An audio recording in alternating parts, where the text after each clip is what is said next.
চাকুটা এরকম হয়ে যাচ্ছে কেন?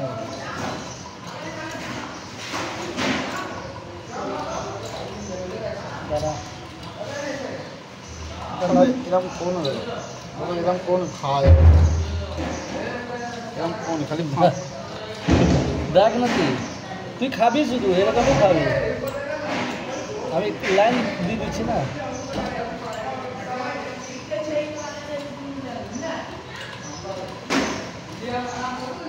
এটা না, এটা আর্ধেক আর্ধেক করতে এরকম করে, তারপরে খেলবি এরকম করে। এই ছবিটা তুই ছবিটা কমপ্লিট কর। হাই গাইস, এটা হচ্ছে ম্যাঙ্গো। খুব সুন্দরভাবে কাটিং করেছে আমার দাদা। এর একটা কাটিং করছে, দেখুন এইভাবে করছে।